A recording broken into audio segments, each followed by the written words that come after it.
طالب علم سے ریلیٹڈ، کیا طالب علم درس و تدریس کا کام کر سکتے ہیں اس مرحلے میں جیسے علم سیکھ رہے تو؟ اچھا، یہ طالب علم اور عالم کا یہ فرق کرنا بڑا مشکل ہے ہمارے یہاں، چونکہ مدرسہ کا جو نصاب چلتا نا، تو مدرسے سے باہر کوئی نکلا تو ہم یہ سمجھتے ہیں کہ وہ طالب علم نہیں ہے، حالانکہ وہ بھی طالب علم ہے۔ سمجھیے زندگی بھر آدمی طالب علم رہتا ہے، اور استاد یعنی کسی مدرسے میں پڑھانے لگا اس کا مطلب نہیں کہ طالب علم نہیں رہ گیا۔ اصل میں جو آدمی اجتہاد کے درجے کو پہنچ جائے، فتویٰ کے درجے کو پہنچ جائے، اور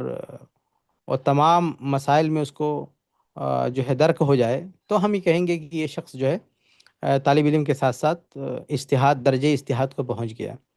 ورنہ عام طور سے لوگ طالب علم ہی رہتے ہیں، تو ظاہر سی بات ہے کہ طالب علم رہیں گے تو کہیں نہ کہیں پڑھائیں گے بھی، تو اپنے محدود معلومات کی روشنی میں درس و تدریس کر سکتے ہیں، لیکن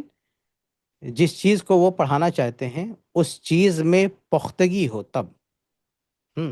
خاص طور سے اگر عربی پڑھانا چاہتے ہیں، عربی،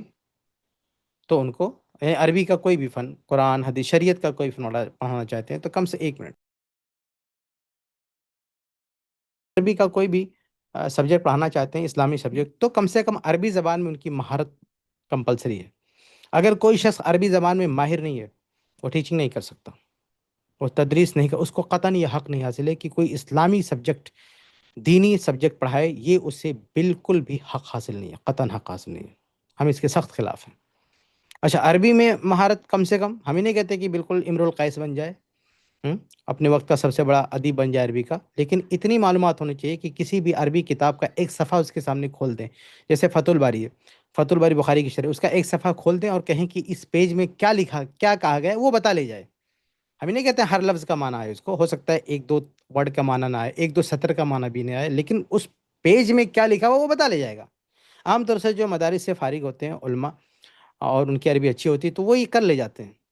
کہ وہ ایک پیج اگر کھولیں گے تو یہ بتا لے جائیں گے کہ ابن حجر املا یہاں کیا کہہ رہے ہیں۔ تو یہی اسی طرح آپ ٹیسٹ لے سکتے ہیں، اگر کوئی بندہ کسی بھی عربی کتاب کا صفحہ کھول کے یہ نہیں بتا پاتا ہے کہ اس صفحے میں کیا کہہ رہے ہیں، تو وہ شخص تدریس کے لائق نہیں ہے، اس کو یہ قطعاً حق حاصل نہیں ہے کہ وہ تدریس کرے، چاہے وہ طالب علم اپنے آپ کو کہے یا استاد کہے، اسے تدریس کا حق حاصل نہیں۔ یہ اس کو کم سے کم عربی زبانوں سے لازمی آنی چاہیے اگر وہ اسلامی موضوع پڑھانا چاہتا ہے تو۔ عربی زبان سے مطلب نہیں 2-3 جملے رٹ لیا، حاذا ذالکا بول رہا ہے تو عربی آتی نہیں۔ عربی کا جو میں نے بتایا کہ کوئی بھی ابن تیمیہ کی کتاب کھول دیں آپ، ایک صفحہ بولیں کہ پڑھ کے بتاؤ کیا ہے اس میں، 4 عالم کے سامنے،